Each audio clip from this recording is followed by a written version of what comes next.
My name is Kevin Harney. This is my wife Doreen, and this is her story.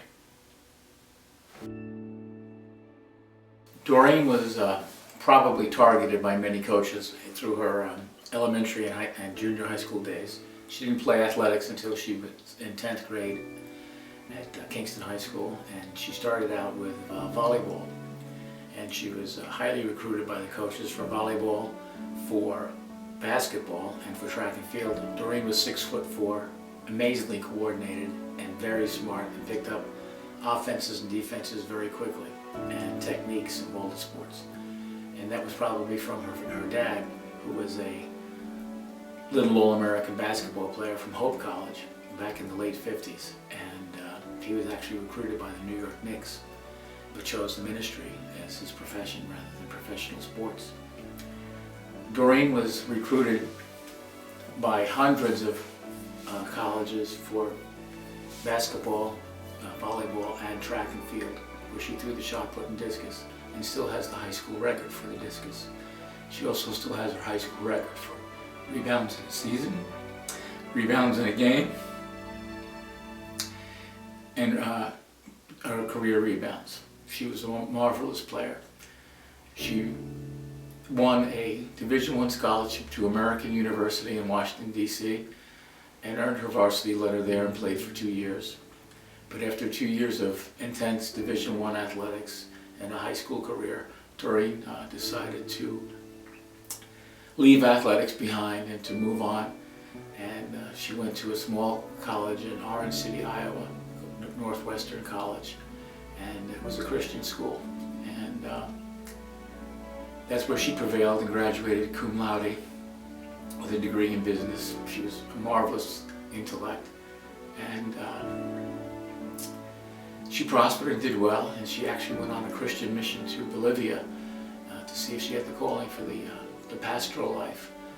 It wasn't for her, but she was so glad she did it and humbled, and so glad to reach people across the world with the message of the Lord.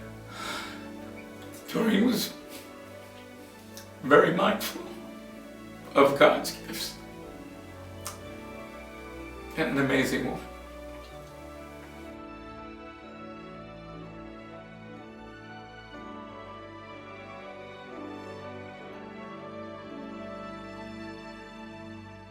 Doreen and I rode on most sunny days from springtime through early fall.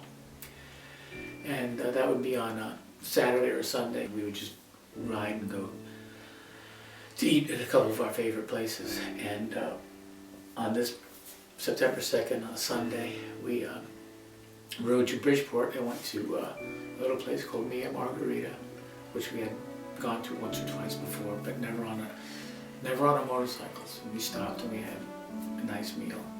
And as we were riding back, we got on Route 50 heading west toward home, and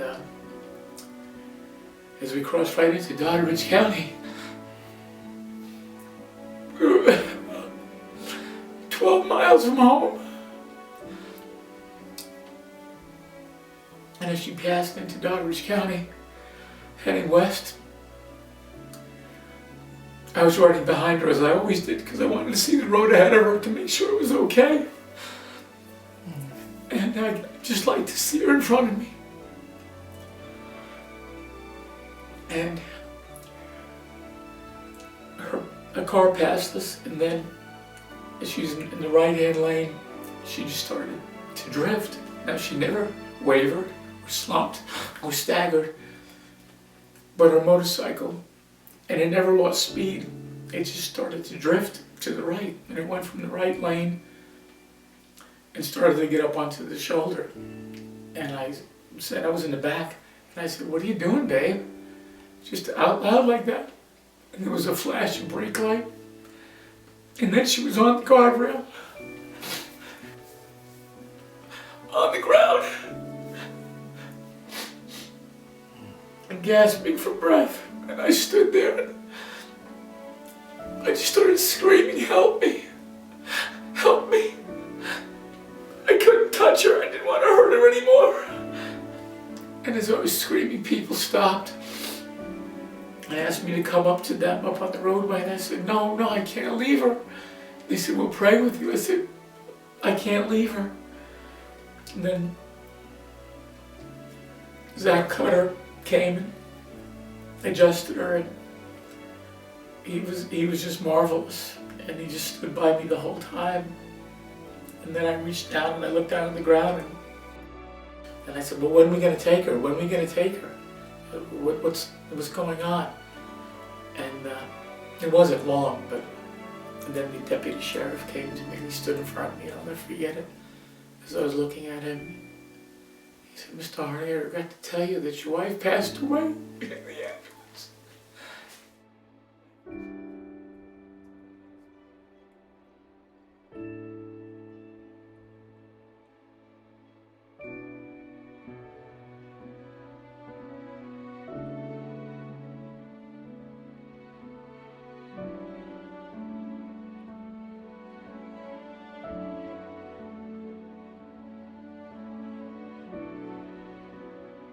Well, when we moved from New York, we came with 2 dogs and 1 cat. And as I was going through some of our cards yesterday, I realized that at one time we had 22 chickens, 4 roosters, 8 dogs, and 5 cats. This is at the house. And the dogs were inside and outside, and the cats were mainly inside. Of course, the chickens, thank goodness, were outside. But Doreen had so much love in her heart for animals. Her love for animals knew no bounds. One remember time we were visiting my parents when they were alive, and there was this little feral cat by the garage door, a feral kitten, and Doreen had to go up and pick it up to make sure it was okay. And that thing attacked her like a tiger. Bloodied her finger and her arm, and she's like, ah, and it was hanging off, and she's got to wiggle to get it off, and finally got it off her, and I said, now you've got to go get a tetanus shot. And I said, if not rabies. I said, why were you doing that? She goes, oh, it's so cute. Doreen was such a compassionate person. She would help anybody in need. We lived not too far from the regional jail. When prisoners would come down the road, she would always stop or go down and tell them they were going the wrong way, or ask them if they needed water or a phone to call. So her love, her compassion just didn't stop with animals. She was kind to people. And this ride will memorialize that kindness and give me the chance to honor her in death as I honored her in life, and also give her a family the ability to know that she lives on, not only in their hearts, but perhaps in the hearts of others who can be touched by her compassion.